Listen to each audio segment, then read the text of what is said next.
Good morning, everybody. Today I'm going to tell you something that you guys are always asking me.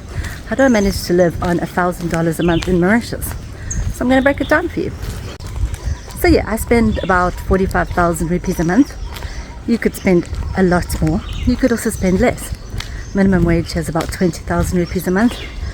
Despite what people say, it is possible to actually survive on that. So it's kind of middle class Mauritius. I always joke and I say you're upper class if you have hot water in your sink. I don't have hot water in my sink. I have hot water in one place in my house, and that's the shower. What does life look like at this price range? Well, I live in my own apartment. I have access to a shared swimming pool. I don't have a car, so mostly I walk places or I take a bus and the occasional taxi if I'm carrying heavy things. I don't have any kids, so this budget is just for me, so you work it out for yourself. I buy nice groceries, quite a lot of imported stuff. I buy beer. I go out occasionally to eat. Yeah, I do treat myself to quite a lot of non-essential purchases. It's weirdly raining on me. Welcome to Mauritius. It's not a luxury lifestyle by any means. Like I said, I don't have hot water in any of my sinks. But it's not a struggle lifestyle either. What a beautiful winter's day. Oh wow, and there's a rainbow. Oh man. How cool is that? So pretty. What a nice start to the day. Let's get to it. Let's start with my biggest expense. Almost half my money goes on accommodation. I spend 20,000 on rent, but as you can see, I'm walking distance to the beach, very near to bus stops. The place is in a block of 4 apartments that share a swimming pool. It's kind of a Mauritian thing. I quite like it. It's your own little community. I have a 3-bedroom place technically. It's way too much space for me, but it was available when I was looking. And it comes with a nice big kitchen, which I really liked. So this is somewhere that I choose to spend a bit extra. You can definitely get places that are cheaper. I've seen apartments for 12,000 rupees. And if you wanted a couple of roommates, which you could easily do in my place, you'd each be paying like 7,000 a month. Yeah, just wow. Yeah, I live near the beach, so rents are a little bit more. You could probably spend less in the centre of the island, but then you'd be commuting if you wanted to come to the beach. And I'm in the north. I think it's a little bit more expensive in the west, but I don't know, you guys tell me down there. I think there's a lot more choice at lower levels in the north. The electricity over summer, it was never more than 1,000 rupees a month. Water is free. My next biggest expense is groceries. I spend about 10,000 rupees a month on groceries. This is food, cleaning, household items, and beer. I spend about 3,000 rupees a month, sometimes 4, on beer and wine. I also eat pretty well. I eat cheese and butter and cold meats and things like that, and imported goods and prawns. I wouldn't say my budget is skimping. I do try to buy things when they're on special, and then I learn that if it's not on special or it's really expensive, we do without. This is definitely another thing that I've chosen to spend a bit more on. My choice. It's not really about the bottom line, it's about what I enjoy. Could you spend more? Yes, you could. But I mean, it's not really that much. That's a big chunk of salmon. But yes, you could spend more than me. Could you spend less? Definitely. You could start by shopping at the local markets as well. I think you could easily get by with like half what I spend on groceries. If you didn't drink beer for a start or buy imported products, 5,000 would be fine. Yeah, chuck them in the air fryer. Convenience, I'm happy to pay for. And things are seasonal. There's times where these are way more expensive than meat. I could just stop by them.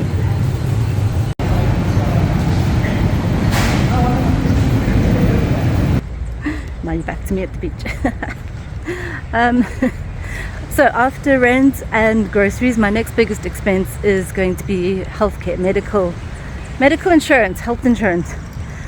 I spend about 6,000 rupees a month on an international cover through something called Janky. I'm looking now at getting a local insurance, which would be substantially cheaper now that I've got a Mauritian bank account. It's taken a year to get the paperwork sorted, I'm telling you. It's another thing that is actually optional. I know a lot of you are going to jump in the comments and go, no it's not, but like for Mauritians and residents, there is a public health system here. It's pretty good. So, and it is not overly expensive. Yeah, I keep it, but you technically don't have to spend it. So yeah, that is why everybody's budget is so different, because it depends on what's important to you. In all these categories you could spend a lot more and you could definitely spend a lot less. Those are my three biggest categories of spending money. Let's just summarize quickly. Rent and electricity is 21,000, food is 10,000, and household stuff, and medical is 6,000. So we're at 37,000 rupees. Yeah, so that's most of the budget, but really there's not much more. So let me tell you about my transport. Like I said, I don't have a car, but I do allocate 2,000 rupees a month transport budget to get past this digger. A lot of seaweed washed up, and now they came and dig like these big holes by hand, stuff the seaweed in it. Now I assume the digger's coming to finish the work.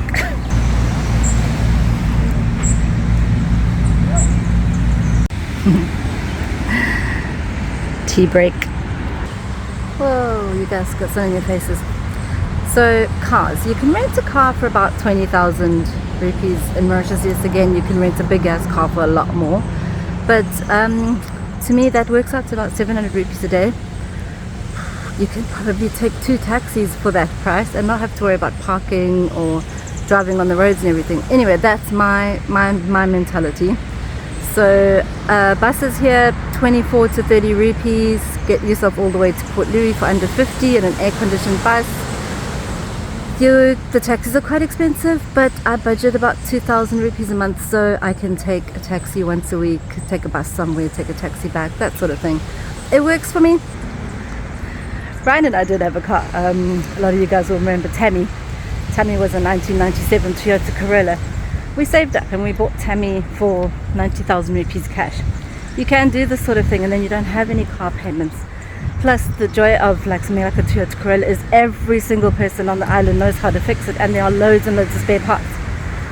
So yeah, up to you. My internet I have on my phone, it costs me 900 rupees every 3 months. So it's about 300 rupees a month, quite inconsequential. I don't have Wi-Fi at home because I just use my phone as a hotspot, and it works perfectly for my TV and my laptop. Yeah, I'm left with about 5,000 rupees a month to ocean baskets. I would be with friends.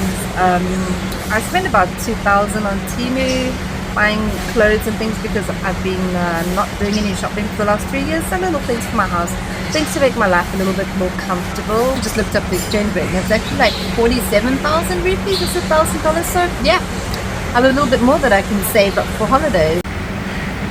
And of course a beer. So yeah, a day out like this is under 1,000 rupees. Look at this for 400 rupees. It's not even $10.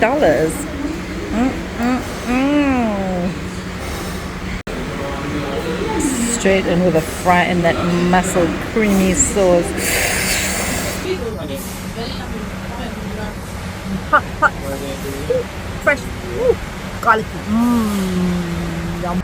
So mainly I'm hoping in this video I can show you that there are choices. A lot of expat budget videos seem to be very high-end lifestyle, I must say, and that's not what Mauritius is only like. You can do that, but you can also live very simply, and you can even live simpler than I do, and you can go to the markets for your fruit and vegetables and your meat. You can go down to Port Louis. You could save a ton of money, really. There's options. That's the main thing, is there's options. Like if you have kids, they don't have to go to international school. You are allowed to send them to the government school, substantially cheaper. So yeah, it's all about the choices you make, really. I think what I love most about Mauritius is it can accommodate all these different lifestyles. It accommodates different religions, everything. Very accommodating. So whether you live a simple lifestyle, somewhere in the middle like I do, or luxury lifestyle, it's up to you. You just have to choose what suits you, what fits your budget. Really? Yeah, so let me know what you thought about this video. Has it helped you? Do you have any questions? Pop them below. I try and answer.